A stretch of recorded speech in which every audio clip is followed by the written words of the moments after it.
काय म्हणतात टाइप्स आहेत. याच्यामध्ये आपल्याला टेनिया कोलाई म्हणजेच ही हे जे आहे येलो कलरचं इपिओनिक टेनिया हे समजतं दिसतंय. इपिओनिक टेनिया हे आणि इथे हे जे आहे पोस्टेरिया म्हणजे हे जे बेसिकली लार्ज इंटेस्टाइनचं आहे ते क्रॉस सेक्शन आहे त्याचं. आपण जेव्हा लार्ज इंटेस्टाइनला कट करू पूर्ण आता एक ट्यूब टाइप येते, आपण ट्यूबला असं कट केलं तर ते त्याचे फोल्ड्स पडतील राईट. मग ते फोल्ड्स बेसिकली ते मसल्स आहेत. इपिओनिक टेनिया आणि हे हुक एक्सपोजिंग इपिओनिक टेनिया म्हणजे याचं जर पूर्ण स्ट्रक्चर आहे इकडे फ्री आहे, इकडे ट्रान्सव्हर्स आहे आणि इथे खाली सिग्मॉइड आणि हा जो पार्ट आहे पुढचा हा पुढे आपला रेक्टमचा आणि ॲनसचा section.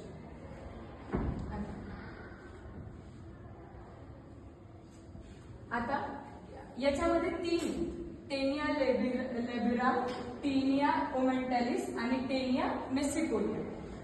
In vertical colon, taenia libera anterior, taenia mesocolica posterior medial, taenia omentalis posterior lateral. In transverse colon, taenia libera inferior surface, taenia mesocolica posterior surface and taenia omentalis anterior superior. हे जे आहे ते position सांगितलेले. Position हे म्हणता येणार त्याची जी side in vertical colon आणि इन ट्रान्सव्हर्स कोलॉन. ट्रान्सव्हर्सचा अर्थ असा आहे आणि व्हर्टिकलचा असा आहे. मग आपण जेव्हा त्याला व्हर्टिकली बघू तर टेनिया लिब्रा जे आहे ते अँटेरियर इथे दिसते टेनिया लिब्रा आणि टेनिया मेसोकोलिया म्हणजेच हे आणि टेनिया ओमेंटालिस म्हणजे हे वरचा. In transverse colon taenia libera is inferior surface. Transverse म्हणजेच इथून मग हे इंटेरियरला झालं आणि टेनिया मेसिकोलाई पोस्टेरियर म्हणजे हे posterior surface. Taenia omentalis anterior superior. Anterior superior म्हणजे अँटेरियरली आपल्याला दिसतंय पण त्याची पोझिशन सुपेरियर म्हणजेच इथे. हे फक्त पोझिशन आहे इन व्हर्टिकल आणि ट्रान्सव्हर्स मध्ये ते लक्षात ठेवायचे. Major 3 layers of large intestine. मी तुम्हाला जसं बोलली होती की स्टार्टिंगला आपल्याकडे काय म्हणतात हे वरती जे आहे ते आपले ओमेंटालिस आणि हे टेनियाचे ते फॅटी प्रोजेक्शन आहे इपिकोलाई आणि हे त्याचे लेयर्स आहेत, हे त्याचे फायबर्स आहेत आणि हे इथून ट्रान्सव्हर्स सेक्शन आपल्याला लार्ज इंटेस्टाइनचं दिसतं.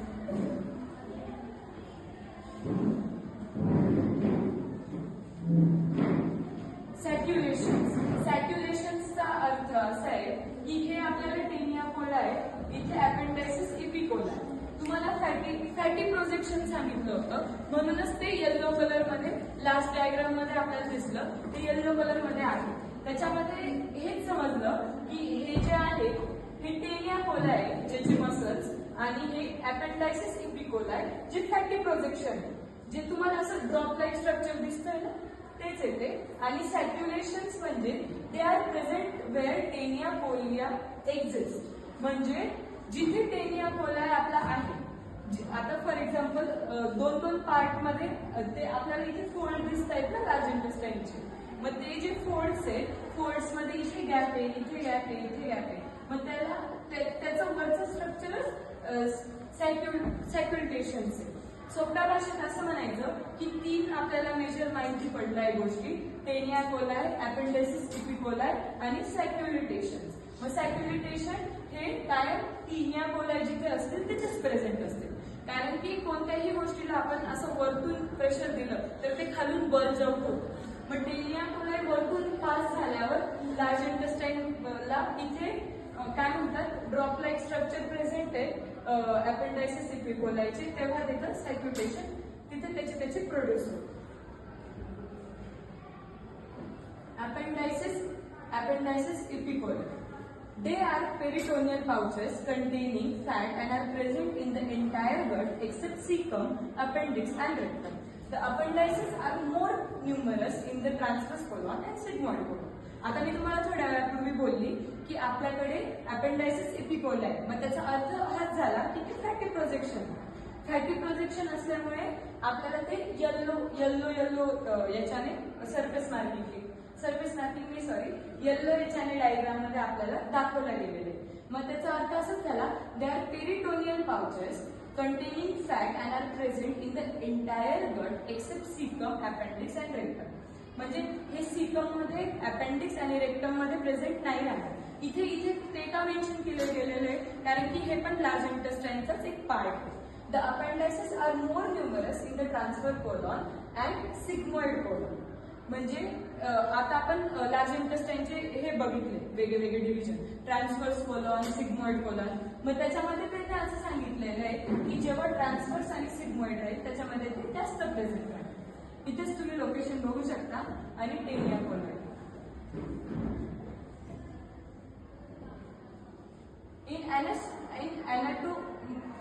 In anastomic vessel, the marginal artery of Drumond, which runs in the mesentery along the inner margin of the colon and gives off short terminal branches to the wall. These divide into vasa brevia, which passes directly through the muscular externia of the colonic wall, and vasa longa, which travels through the subserosa for a short distance before running through the circular muscles, giving off branches to the appendices epicola. आता याचा अर्थ असा आहे, आता ॲनास्टोमॅटिक vessel याचा meaning कोणाला माहिती आहे का? ॲनास्टोमॅटिक वेसल असं थोडं काही आयडिया आहे का? मी सांगते. The anastomotic vessel, the marginal artery of the Drumond, which runs in the mesentery along the inner margin of the colon and gives off short terminal branches to the bone wall. आता anastomotic vessel हे एक असा term आहे, कोणतेही आपलं organ असो बॉडीमध्ये किंवा आपला स्पेस असो त्याला आपण वेसल म्हणतो. वेसलचा मिनिंग काय आहे? कंटेनर. मग कंटेनर आपण हे केव्हा म्हणणार? जेव्हा त्याच्यामध्ये काहीतरी कंटेन केलं जातं, म्हणजे त्याच्यामध्ये काहीतरी ठेवलं जातं. मग ॲनास्टोमॅटिक वेसल म्हणजे ही एक टाईपची वेसल झाली. कशासाठी? आर्टरीज आणि नर्व्हसाठी. आपल्याला इथे आर्टेरियल सप्लाय होणारे, नर्व्ह सप्लाय होणारे.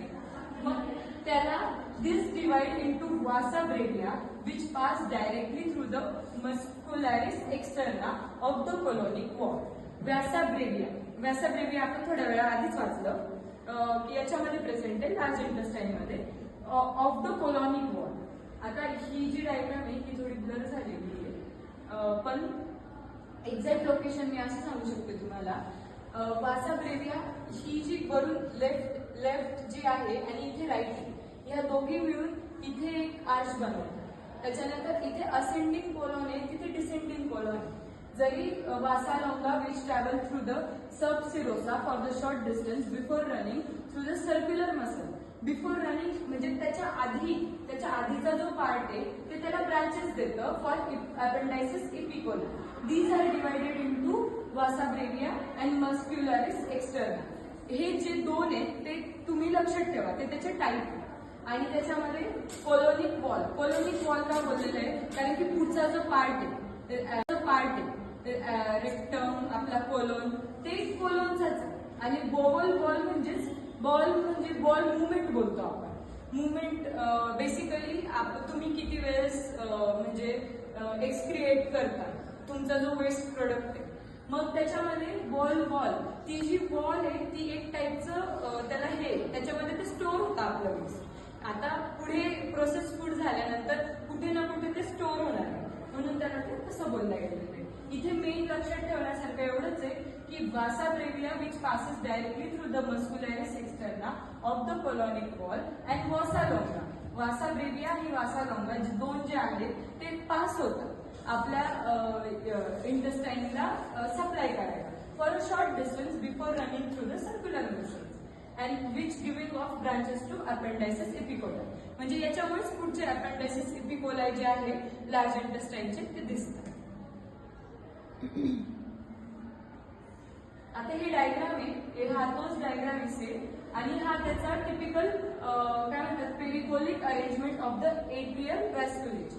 म्हणजेच आपल्या आतमध्ये एक्झॅक्टली जे नर्व्स आहेत, नर्व्स आणि आर्टरी कसं सप्लाय करणार आहे टेनिया वेसिक्युलाला. आणि इथे टेनिया ओमेंटॅलिस ही सर्क्युलर मसल वरची, ही वासा लॉंगा आणि तुम्हाला दिसत ही वासा लॉंगा, ही सिरोसा, ही टर्मिनल ब्रांच आणि ही वासा ब्रेविया आहे. समजलं? दिसतंय ना? ही वासा लॉंगा, त्याच्यावरची टर्मिनल ब्रांच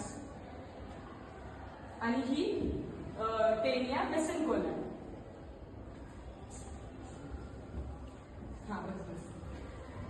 ही टेनिया लिब्रा, हे एंडिंगचा पार्ट आहे आणि हे अपेंडायसिस इपिकोला, जे तुम्हाला मी सॅटेलाइट प्रोजेक्शन बोलली येलो कलरचे. इथे टेनिया ओमेंटॅलिस आहे, ही वरची जी आहे ती टर्मिनल ब्रांच आहे, त्याच्यामध्ये वासा ब्रेविया आहे आणि ही वासा लॉंगा आहे. या दोन इम्पॉर्टंट आहेत सप्लायवाल्या, ते लक्षात ठेवा. फंक्शन ऑफ लार्ज गट absorption, secretion, only mucin, reduce acidity, protect from infection. आता ऍब्झॉर्प्शन हे तर म्हणजे खूप लहानपणापासून आपल्याला माहिती आहे की फूड जे आहे ऍब्झॉर्ब कोण करतं, लार्ज इंटेस्टाईन करतं, स्मॉल इंटेस्टाईन करतं. मी स्टार्टिंगलाच बोलतो की आपल्याला दोन टाईप आहेत फूडचे, ज्याच्यामध्ये फूड आपलं ऍब्झॉर्ब होतं, त्याच्यामध्ये विटॅमिन्स आहे, त्याच्या प्रोटीन्स आहे, कॅल्शियम आहे, त्याचं ब्रेकडाऊन होतं. मग ते तर आपल्या बॉडी करणारच आहे ऍब्झॉर्ब, नो डाऊट, कारण की बॉडीला त्याची गरज आहे. पण त्याच्यानंतर वेगळे मिनरल्स पण येतात, वॉटर, सॉल्ट, ते पण बॉडीसाठी खूप इम्पॉर्टंट आहे. मग ते आपलं लार्ज गट करणार आहे ऍब्झॉर्प्शन. Secretion only म्युसिन. आता म्युसिन एक टाईपचं लिक्विड आहे, फ्लुइड टाईप आहे, जे सिक्रेट करतं लार्ज इंटेस्टाईन. ते त्याचं ल्युब्रिकेशनसाठी सिक्रेट करतं. ल्युब्रिकेशन सोप्या भाषेत म्हणायला गेलं तर की फूड पास झालं पाहिजे. आता इसोफॅगस आहे, इसोफॅगसच्या खाली आपलं जातंय फूड, त्याच्यामध्ये पण आपली मुवमेंट होते म्हणून ते पास डाऊन होते. तसंच लार्ज इंटेस्टाईनचं. आणि रिड्यूस ऍसिडिटी. ऍसिडिटीमध्ये लार्ज इंटेस्टाईन असा रोल प्ले करतो. आपण युजली आपलं टायमिंग्स चुकतात जेवण करायच्या, त्याच्यानंतर आपण कधीतरी खूप स्पायसी फूड खातो, कधीतरी खूपच कमी स्पायसी खातो. मग ते बॅलन्स करायला पाहिजे. बॅलन्स करताना आपल्या स्टमकमध्ये पण एक पीएच बॅलन्स असतो बेसिकली फूडचा. मग तो बॅलन्स आपल्याला पुढे लार्ज गट हेल्प करतो. ऍसिडिटी आपली इन्क्रीज झाली तर ती डिक्रीज करायला. म्हणजे बॉडीमध्ये एक, आता आजकाल आपण इनो, सोडा वगैरे घेतो, पण बॉडीमध्ये एक इनबिल्ट मेकॅनिझम आहे जो बॉडी प्ले करतो त्याचा. Protect from infection. इन्फेक्शन, आता आपलं लार्ज गटशी रिलेटेड इन्फेक्शन मला एवढं माहित नाही, नॉलेज नाही त्याच्याबद्दल, पण जर आपण बघायला गेलो तर इन्फेक्शन होऊ शकतं, लाईक फूड पॉइझनिंग, त्याच्यानंतर अल्सर रिलेटेड. जर तुमचं पूर्ण एलिमेंटरी ट्रॅकमध्ये ते थोडे हे होऊन जातं, छाले टाईप म्हणतो आपण, ते तसं होऊन जातं. मग जेव्हा अशा गोष्टी होणार आहेत, बॉडी त्याच्या आधीच आपल्याला म्हणजे एक मेकॅनिझम बिल्ड करून घेते की हे ते होण्यापासून वाचवतं. जर आपल्या एक्सेस अमाऊंट मध्ये काही चालू असेल तर बॉडी हेल्प नाही करू शकत. क्लिनिकल क्लोरिलेशन्स ऑफ लार्ज गट. कॉन्जेनिटल मेगाकोलॉन अँड व्हॉल्व्युलस आणि interception. Congenital megacolon, ganglionic megacolon or electric disease is a conduction of unknown cause that is characterized by the absence of ganglion cells and normal nerve fibers from the distal 3 to 40 centimeter, 1 to 16 centimeter inches of the large intestine. आणि इथे व्हॉल्व्युलस. ही clinical correlations आपल्याला का important आहे, कारण की आपण large intestine एका अॅनाटॉमिकल point of व्ह्यूने बघतोय. जेव्हा आपण बॉडीचं डिसेक्शन करतो त्याच्यामध्ये आपल्याला, आपण जेव्हा केळावर पाहिलं तेव्हा लार्ज इंटेस्टाईनची जी कव्हरिंग आहे ती पूर्णी ती आपल्याला आतमधून दिसत नव्हती, त्याचा सप्लाय दिसत नव्हता का काहीच दिसत नव्हतं. मग याचा अर्थ तेच आहे की जेव्हा पण आपण बॉडी डायसेक्ट करतो तेव्हा आपल्याला कॉन्जेनायटल मेगाकोलॉन, वॉल्वस आणि इन्सेप्शन्स हे एक सेगमेंट आहे. आता मी एक 1 to 1 घेते. Congenital megacolon, a ganglionic megacolon is a conduction of unknown cause that is characterized by the absence of ganglion cells and normal nerve fibers from the distal of the large intestine. याचा अर्थ असा आहे की हे केव्हा occur होतं जेव्हा आपल्या बॉडीमध्ये एक अननोन कॉज असेल आणि त्याच्यामध्ये ऍब्सेन्स ऑफ गॅंग्लिओनिक नर्व सेल्स और नॉर्मल नर्व फायबर्स जेव्हा नसतील तेव्हा कॉन्जेनायटल मेगाकोलॉन. Volvulus loop of intestine twists around itself and the mesentery that supports it resulting in a bowel obstruction. Bowel obstruction म्हणजे आपलं जे फूडचं पासेज आहे पुढे झालं पाहिजे लार्ज इंटेस्टाईन कडनं ते तिथे हे झालं काय म्हणतात त्याच्यामध्ये प्रॉब्लेम आला ऑब्स्ट्रक्शन म्हणतो. ऑब्स्ट्रक्शन का आला कारण की loop of intestine twist around itself. आता इंटेस्टाईन आहे इंटेस्टाईनचा जो लूप आहे तो त्याचा राऊंड होतो म्हणजे त्याची स्किन आहे ती फोल्ड होते ती आणि in subsection one segment of intestine telescopes inside of another causing an intestinal obstruction. म्हणजे one segment of intestine एक सेगमेंट 2-3 सेगमेंट आहे इंटेस्टाईनचे त्याच्यामध्ये जेव्हा एक सेगमेंट दुसऱ्या सेगमेंटमध्ये त्याच्यामध्ये हे होतं त्याच्या दोघांमध्ये गुंततो तेव्हा आपल्याला हे इन्सेप्शन्स दिसतील. Intussusceptions usually one segment of intestine टेलिस्कोपच्या अपेरिंग मध्ये आपण टेलिस्कोप बघितलाच असेल कसा असतो तो टेलिस्कोप आपण असा झूम करू शकतो मागे घेऊ शकतो पुढे घेऊ शकतो. मग ते तसंच झालं ते जे 2 सेगमेंट एकामेकांमध्ये जेव्हा बल्स्ड होतील तेव्हा एक सेगमेंट आपण काढू शकतो दुसरा आपण काढू शकतो. त्याचे केसेसचे मी फोटोज पुढे ठेवले आधी तर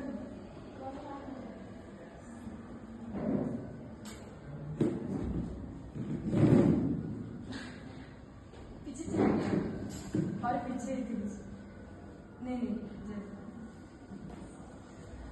आता मी तुम्हाला बोलली वॉल्वलस मध्ये काय होणार आहे आपली इंटेस्टाईन आहे ती ट्विस्ट होणार आहे अराउंड इटसेल्फ. हे खूप इम्पॉर्टंट आहे नाही तर मध्ये असं होईल अराउंड एनी अदर ऑर्गन असं नाही अराउंड इटसेल्फ होईल. ही नॉर्मल इंटेस्टाईन आहे ही वॉल्वस आहे तुम्हाला दिसत असेल याच्यामध्ये असं हे थर्ड जो पॉइंट आहे the outer longitudinal muscle layer of the colon is concentrated into 3 longitudinal bands of taenia coli. Taenia coli जी आहे ना ती एक टाइप ऑफ मसल आहे आपल्या लार्ज इंटेस्टाईनला जी कव्हर करते त्याचे 3 पार्ट्स आहेत. टेनिया कोलाई ही मेजर मायनर अजून एक आहे ते जे आहे ते स्मॉल फॅटी प्रोजेक्शन आहे अपेंडिसिस इपिलोकोलाई आर स्कॅटर्ड ओव्हर दिस सरफेस. म्हणजे हे जे छोटे छोटे फॅटी प्रोजेक्शन आहेत ना ते त्याच्यावर पूर्ण स्कॅटर झालेले. आणि सोप्या भाषेत म्हणायला गेलं तर हे एक अशा टाईपचं मसल आहे जे आपल्या बॉडीमध्ये इनव्हॉलेंटरीली वर्क करत असतं. म्हणजे आपण जेव्हा फूड खातो त्याच्यानंतर आपल्याला वेगळी ब्रेनला कमांड द्यावा नाही लागत की आपल्याला आपलं फूड डायजेस्ट करायचंय. ते फूड ऑटोमॅटिकली डायजेस्ट होतं आणि पुढे त्याचं असिम्युलेशन म्हणजेच ऍब्झॉर्प्शन पण होतं. तेच तिथे दिलेलं आहे. मग हा फक्त डिफरन्स आहे स्मॉल डिफरन्स एका स्मॉल इंटेस्टाईन मधून आणि लार्ज इंटेस्टाईन.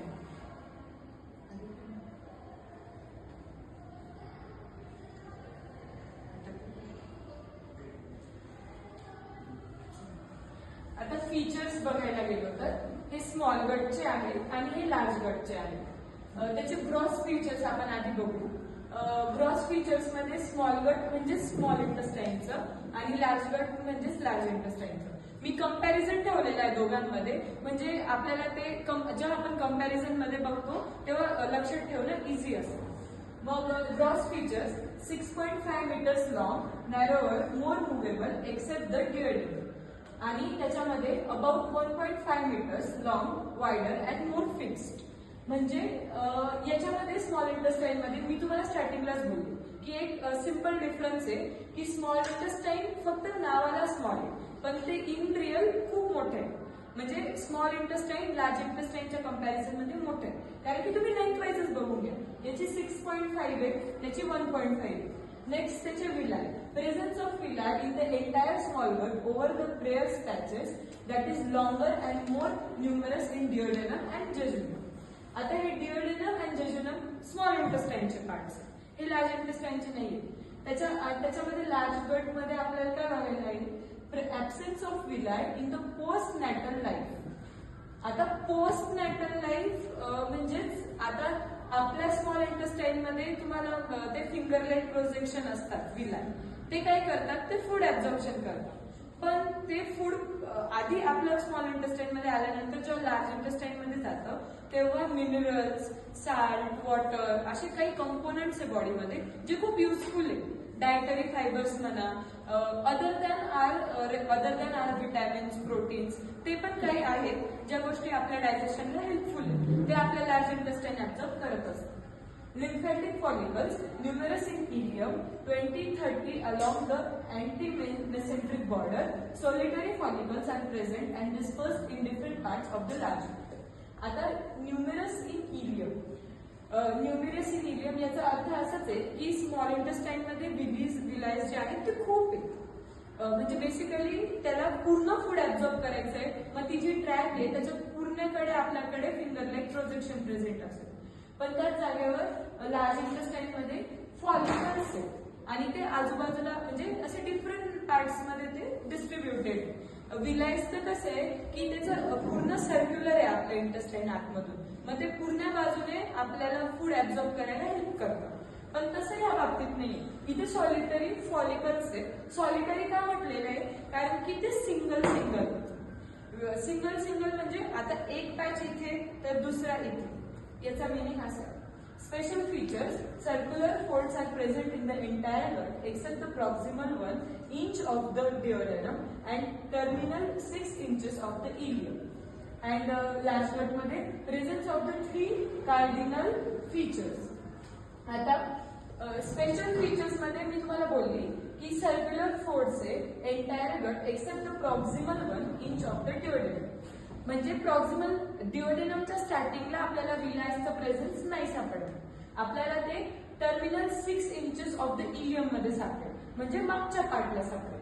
म्हणजे फूड लगेच एंटर झाल्या डिओडेनमच्या स्टार्टिंगला आपल्याला ते सापडणार नाही. हे त्याचं स्पेशल फीचर्स. त्याच्यानंतर लार्ज गटचं काय, प्रेझेन्स ऑफ 3 कार्डिनल फीचर्स. आता 3 कार्डिनल फीचर्स म्हटलं की ते खरं तर फिजिओलॉजीचा पार्ट आहे. त्याच्यामध्ये फीचर्स असे येतात की लार्ज इंटेस्टाईन मध्ये आपले जेवढे पण काय म्हणतात पार्ट्स आहेत त्याचे, हिंडगट, फोरगट, त्याच्यामध्ये कसं ऍब्झॉर्प्शन होतं ते स्पेशल एक फीचर आहे. आणि याच्यात कसं होतं ते एक स्पेशल म्हणजे डिफरन्स आहे. Arterial supply supplied by vasa recta which arises from the terminal arterial cardes and distribute in alternate manner. आणि तिथेच लार्ज गट मध्ये supplied by the vasa longa and vasa brevia of the marginal artery of the डर्म. आता हा जो arterial supply याच्यात लक्षात ठेवण्यासारखा असं आहे, वासा रेक्टा स्मॉल गटचं आहे आणि वासा लॉंगा हे लार्ज गटचं आहे आर्टेरियलचं. Subdivisions. Large gut consists of 4 parts. मी तुम्हाला आधीच बोलली, caecum, appendix, rectum, anal, canal, हे त्याचे 4 मेजर पार्ट्स आहेत. त्याच्यानंतर कोलॉन, हे कोलॉन मध्ये 4 वेगवेगळे आपल्याला हे दिसतील, त्याचे काय म्हणतात ट्रॅक दिसतील, असेंडिंग, ट्रान्सवर्स, डिसेंडिंग आणि sigmoid with centimetre me mention केलेले. लार्ज इंटेस्टाईन मध्ये caecum, appendix, rectum, anal and canal. Main म्हणजे सीकम अँड अपेंडिक्स हे टुगेदरली आपण स्टडी करतो. पण मग आता आपण रेक्टम जे आहे, रेक्टम मध्ये आपलं जे फिकल मॅटर ते स्टोर होणार आणि एनल कॅनल म्हणजे आपलं जेवढं पण प्रोसेस्ड फूड आहे ते आपल्याला फिसेस मध्ये बॉडीच्या बाहेर फेकलं गेलं पाहिजे. मग रेक्टम अँड एनस ते बोथ टुगेदरली तेच काम करणार. Characteristics features, if present it presents 3 cardinal features: tinea coli, sacculutinous and appendices epicoli. आता अपेंडिसिस इपिकोलाई बद्दल मी तुम्हाला काय सांगितलं की ते fatty projection present on the large intestine म्हणजे लार्ज गटवर आणि सॅक्युलेशन पण त्याचाच पार्ट आहे. टेनिया कोलाई हे एक टाईपचं मसल आहे जे त्या इंटेस्टाईनला हेल्प करतं त्याची पुढे मुवमेंट जाण्यासाठी.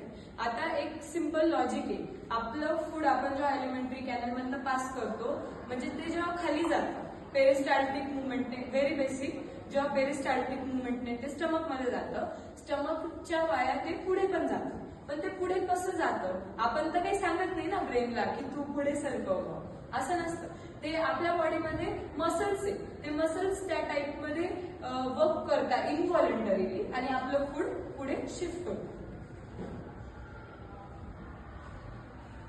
टेनिया कोलाई ज्याच्याबद्दल मी तुम्हाला सांगत होती, 3 thick bands produced by aggregation of the longitudinal muscles of large gut absent in appendix and rectum. Taenia coli is 4 feet long and the large gut is 6 feet long. Proximally, all taenia converge at the base of the appendix. Distally, 5 cm above the rectosigmoid junction. आता याचा अर्थ असा आहे, तुम्हाला thick 3 bands दिसत असतील. हा एक आहे, हा एक आहे आणि हा एक आहे. याच्यामध्ये ट्रान्सफर मेसेज कोलॉन आणि इथे हेपॅटिक फ्लेक्चर दिसत असेल. इथेच एलिओलिक बॉल, सिकम, हे अपेंडिक्स. हे अपेंडिक्स इथे हे सिकम आणि याचं जे आहे हे अपेंडिसिस इपिकोलाई मी जे तुम्हाला इथे सांगितलं हे आणि हे सिग्मॉइड ते तर आपल्या बॉडी करणारच आहे ऍब्झॉर्ब, नो डाऊट, कारण की बॉडीला त्याची गरज आहे. पण त्याच्यानंतर वेगळे मिनरल्स पण येतात, वॉटर, सॉल्ट, ते पण बॉडीसाठी खूप इम्पॉर्टंट आहे. मग ते आपलं लार्ज गट करणार आहे ऍब्झॉर्प्शन, सिक्रेशन ओनली म्युसिन. आता म्युसिन एक टाईपचं लिक्विड आहे, फ्लुइड टाईप आहे जे सिक्रेट करतं लार्ज इंटेस्टाईन. ते त्याचं ल्युब्रिकेशनसाठी सिक्रेट करतं. ल्युब्रिकेशन सोप्या भाषेत म्हणायला गेलं तर की फूड पास झालं पाहिजे. आता इसोफॅगस आहे, इसोफॅगसच्या खाली आपलं जातंय फूड, त्याच्यामध्ये पण आपली मुवमेंट होते म्हणून ते पास डाऊन होते. तसंच लार्ज इंटेस्टाईनचं आणि रिड्यूस ऍसिडिटी. ऍसिडिटीमध्ये लार्ज इंटेस्टाईन असा रोल प्ले करतो. आपण युजली आपलं टायमिंग्स चुकतात जेवण करायच्या, त्याच्यानंतर आपण कधीतरी खूप स्पायसी फूड खातो, कधीतरी खूपच कमी स्पायसी खातो. मग ते बॅलन्स करायला पाहिजे. बॅलन्स करताना आपल्या स्टमक मध्ये पण एक पीएच बॅलन्स असतो बेसिकली फूडचा. मग तो बॅलन्स आपल्याला पुढे लार्ज गट हेल्प करतो. ऍसिडिटी आपली इन्क्रीज झाली तर ती डिक्रीज करायला. म्हणजे बॉडीमध्ये एक, आता आजकाल आपण इनो, सोडा वगैरे घेतो, पण बॉडीमध्ये एक इनबिल्ट मेकॅनिझम आहे जो बॉडी प्ले करतो त्याचा. Protect from infection. इन्फेक्शन, आता आपलं लार्ज गटशी रिलेटेड इन्फेक्शन मला एवढं माहित नाही, नॉलेज नाही त्याच्याबद्दल, पण जर आपण बघायला गेलो तर इन्फेक्शन होऊ शकतं, लाईक फूड पॉइझनिंग, त्याच्यानंतर अल्सर रिलेटेड. जर तुम्ही जर तुमचं पूर्ण एलिमेंटरी ट्रॅक मध्ये ते थोडे हे होऊन जातं, छाले टाईप म्हणतो आपण, ते तसं होऊन जातं. मग जेव्हा अशा गोष्टी होणार आहेत, बॉडी त्याच्या आधीच आपल्याला म्हणजे एक मेकॅनिझम बिल्ड करून घेते की हे ते होण्यापासून वाचेल. जर आपल्या एक्सेस अमाऊंट मध्ये काही चालू असेल तर बॉडी हेल्प नाही करू शकत. क्लिनिकल क्लोरिलेशन्स ऑफ लार्ज गट, कॉन्जेनिटल मेगाकोलॉन अँड व्हॉल्व्युलस आणि interception. Congenital megacolon or ganglionic megacolon or electric disease is a conduction of unknown cause that is characterized by the absence of ganglion cells and normal nerve fibers from the distal 3 to 40 centimeter 1 to 16 centimeter inches of the large intestine. आणि इथे व्हॉल्व्युलस. ही clinical correlations आपल्याला का important आहे, कारण की आपण large intestine एका अॅनाटॉमिकल point of व्ह्यूने बघतोय. जेव्हा आपण बॉडीचं डिसेक्शन करतो त्याच्यामध्ये आपल्याला, आपण जेव्हा कॅडावर पाहिलं तेव्हा लार्ज इंटेस्टाईनची जी कव्हरिंग आहे ती पूर्णी ती आपल्याला आतमधून दिसत नव्हती, त्याचा सप्लाय दिसत नव्हता का काहीच दिसत नव्हतं.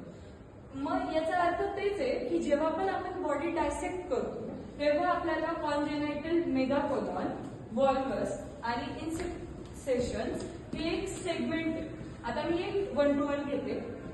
Congenital megacolon, a ganglionic megacolon, is a conduction of unknown cause that is characterized by the absence of ganglion cells and normal nerve fibers from the distal of the large intestine. याचा अर्थ असा आहे की हे जेव्हा हे केव्हा occur होतं जेव्हा आपल्या बॉडीमध्ये एक अननोन कॉज असेल आणि त्याच्यामध्ये ऍब्सेन्स ऑफ गॅंग्लिओनिक नर्व सेल्स और नॉर्मल नर्व फायबर्स जेव्हा नसतील तेव्हा कॉन्जेनायटल मेगाकोलॉन. Volvulus loop of intestine twists around itself and the mesentery that supports it resulting in a bowel obstruction. Bowel obstruction म्हणजे आपलं जे फूडचं पासेज आहे पुढे झालं पाहिजे लार्ज इंटेस्टाईन कडनं ते तिथे हे झालं काय म्हणतात त्याच्यामध्ये प्रॉब्लेम आला ऑब्स्ट्रक्शन म्हणतो.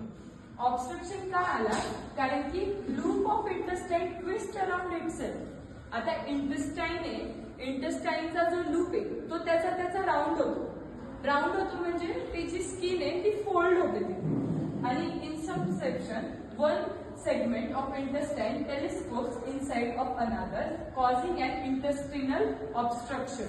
म्हणजे one segment of intestine एक segment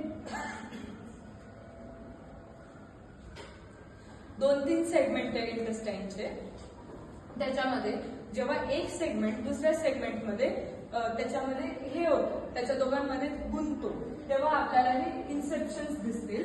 Inception usually 1 segment of intestine टेलिस्कोपच्या अपेरिंग मध्ये आपण टेलिस्कोप बघितलाच असेल कसा असतो तो टेलिस्कोप आपण असा झूम करू शकतो मागे घेऊ शकतो पुढे घेऊ शकतो.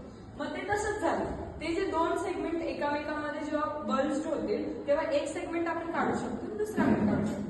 त्याचे केसेसचे मी फोटोज पुढे ठेवलेले आधी कर